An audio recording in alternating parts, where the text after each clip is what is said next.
पलवल के Gadpuri toll plaza के project manager के साथ नकाबपोश युवकों ने जमकर लाठी डंडे व अन्य हथियारों से मारपीट की और फायरिंग भी की, जिसके बाद उसका वीडियो सोशल मीडिया पर वायरल हो गया। पुलिस ने मामले में संज्ञानता दिखाते हुए मामला दर्ज करके जांच शुरू कर दी है।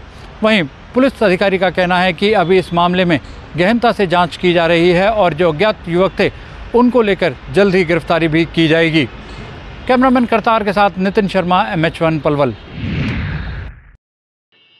मुख्यमंत्री योगी आदित्यनाथ ने दिया 100 शोधार्थियों को टैबलेट्स और इस अवसर पर बोलते हुए उन्होंने कहा कि ये शोधार्थी आकांक्षात्मक गांव में जाकर के काम करेंगे, वहां पर पूरा रिसर्च करेंगे और उसका डाटा कलेक्ट करेंगे। मुख्यमंत्री योगी आदित्यनाथ ने कहा कि आज के समय में डाटा बहुत ही महत्वपूर्ण होता है, क्योंकि जब अगर आपके हाथ में डाटा हो तो उसके आधार पर काम अच्छी तरीके से किया जा सकता है। उन्होंने कहा कि प्रदेश 25 करोड़ लोगों का देश है और इसकी 75% आबादी गाँव में बस्ती है। ऐसे में गांव का विकास बहुत जरूरी है और इसीलिए इन 100 शोधार्थियों को अपॉइंट किया गया है, जो कि 100 आकांक्षात्मक गांव में जाकर के मुख्यमंत्री फेलोशिप शोधार्थी के नाम से काम करेंगे और उसके विकास में अपना पूरा योगदान देंगे। उन्होंने कहा कि ये अच्छा अवसर होगा इन शोधार्थियों के लिए कि वो यहाँ पर डाटा कलेक्ट करें और इस पर वो एक अच्छी सी बुक भी लिख सकते हैं। इसी के साथ साथ में उन्होंने और उद्घोषणा करते हुए कहा कि इन शोधार्थियों को काफी रियायत भी दी जाएगी। आगे जो सरकारी सेवाएं होंगी उनमें उनको रियायत दी जाएगी, एज रिलैक्सेशन दिया जाएगा और जो नौकरियां हैं उनमें भी उन्हें काफी मदद दी जाएगी, उन्हें उसमें उनका अवसर भी दिया जाएगा। इतना ही नहीं, गांव के बाद उन्हें फिर नगर के विकास के लिए भी आगे काम पर लगाया जाएगा। Pradeep Vishwakarma, MH1 news, Lucknow. प्रधानमंत्री नरेंद्र मोदी अपने 2 दिवसीय दौरे को लेकर उत्तराखंड पहुंच गए हैं।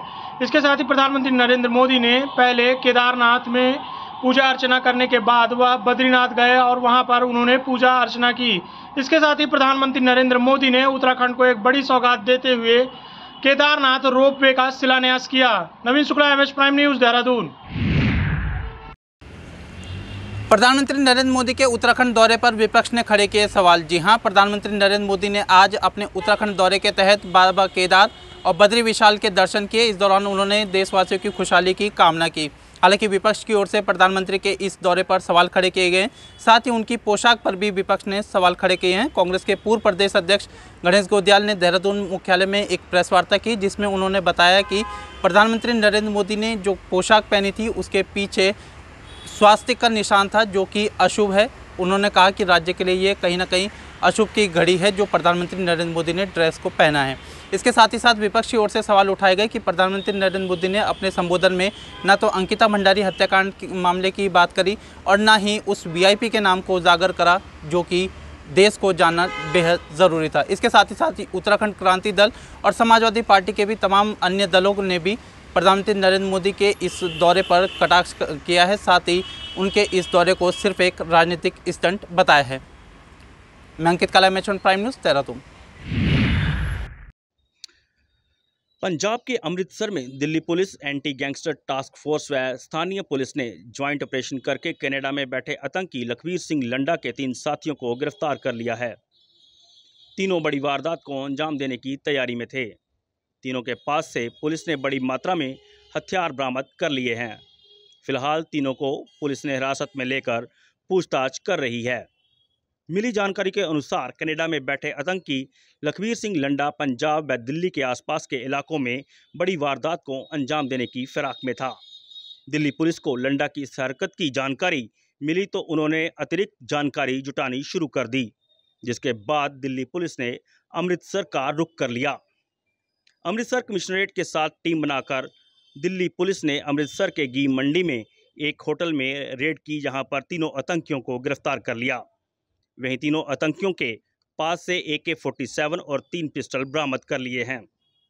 वहीं तीनों को गिरफ्तार कर अब पुलिस पूछताछ कर रही है। अब देखना होगा कि पूरी पूछताछ के बाद और क्या क्या बड़े खुलासे होंगे। वीडियो जर्नलिस्ट भरत के साथ ध्यानचंद, MH1 प्राइम, अमृतसर। करनाल में बढ़ते डेंगू के मामलों ने स्वास्थ्य विभाग की चिंताएं बढ़ा दी है। त्योहारी सीजन में लगातार डेंगू लोगों को अपनी चपेट में ले रहा है। बात अगर करनाल की जाए तो करनाल ज़िले में इस समय 71 जो है डेंगू के मामले सामने आ चुके हैं, जिसके बाद कहीं ना कहीं स्वास्थ्य विभाग की चिंताएं ज़रूर बढ़ गई है। हालांकि स्वास्थ्य विभाग की तरफ से सभी तरह के जो है उचित कदम उठाए जा रहे हैं। लगातार हॉस्पिटल में भी जो है डेंगू वार्ड बनाया गया है, वहाँ पे जो है स्वास्थ्य विभाग की तरफ से पुख्ता इंतजाम किए गए हैं।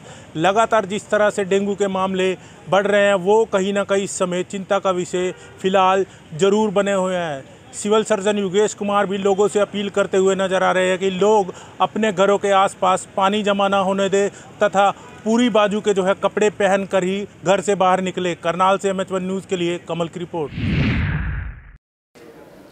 हिमाचल प्रदेश विधानसभा चुनावों के साथ राजनीतिक सरगर्मियां तेज हुई हैं और जिस तरह से सभी राजनीतिक दलों ने अपने अपने प्रत्याशियों की सूची जारी कर दी और उसके बाद नामांकन प्रक्रिया लगातार जारी है और आज नामांकन भरने का 5वां दिन है, जिसमें विभिन्न राजनीतिक दलों से प्रत्याशियों ने अपना नामांकन दाखिल किए हैं। और जिस तरह से लगातार आज के बाद जो है वो अवकाश रहेगा, इसको लेकर कहीं ना कहीं नामांकन भरने की होड़ पूरे प्रदेश भर में लगी है। और वहीं यदि बात की जाए आज बड़े चेहरों की यदि बात की जाए तो शिमला ग्रामीण से विक्रमादित्य सिंह ने अपना नामांकन कांग्रेस पार्टी के प्रत्याशी के रूप में दाखिल किया। और वहीं यदि बात की जाए भाजपा की ओर से तो रवि मेहता जो हैं उन्होंने शिमला ग्रामीण से भाजपा प्रत्याशी के रूप में अपना नामांकन जो है वो आज यहाँ दाखिल किया। इसी के साथ यदि बात की जाए शिमला शहरी की तो कांग्रेस प्रत्याशी हरीश जनार्था ने भी अपना आज नामांकन दाखिल किया है। तो इसी तरह से कई प्रत्याशी हैं जिन्होंने अपने नामांकन दाखिल किया। और वहीं यदि बात की जाए आज़ाद उम्मीदवार के तौर पर भी यहाँ पे कई नामांकन दाखिल हुए हैं। लेकिन देखने ये हो कि आने वाले 8 नवंबर को जनता किसे चुनकर विधानसभा भेजती है और किसकी सरकार बनकर हिमाचल प्रदेश में जनता लाती है। मैं अपने सहयोगी पुष्पेंद्र चौधरी के साथ Sunil Parmar, MH1 prime, Shimla. Punjab police द्वारा गैंगस्टरों पर शिकंजा कसते हुए लुधियाना पुलिस ने गैंगस्टर मोविश बैंस को गिरफ्तार किया है। बता दें कि उसके पास से 32 बोर का रिवाल्वर भी बरामद किया है। और इसमें यह भी बता दें कि मोविश बैंस द्वारा किचलू नगर इलाके में रिवाल्वर के बल पर एक फॉर्चूनर गाड़ी को लूटकर फरार होने का मामला दर्ज हुआ था, जिसके तहत लुधियाना पुलिस ने कामयाबी हासिल करते हुए मोविश बैंस को गिरफ्तार किया। हालांकि पुलिस ने यह भी कहा है कि लगातार जो गैंगस्टर है उनके ऊपर शिकंजा कसा जा रहा है और इसी के तहत जिनके पास भी रिवाल्वर या कोई हथियार बरामद होता है तो उसको गिरफ्तार किया जा रहा है। हालांकि पुलिस ने यह भी दावा किया है कि लगातार बढ़ रहे क्राइम को रोकने के लिए उनकी ओर से स्पेशल टीमों का भी गठन किया गया है। लेकिन इसमें एक बड़ी कामयाबी हासिल की गई है जिसमें गैंगस्टर मोविश बैंस को गिरफ्तार किया गया है। लुधियाना से राजेंद्र अरोड़ा, MH1 न्यूज़।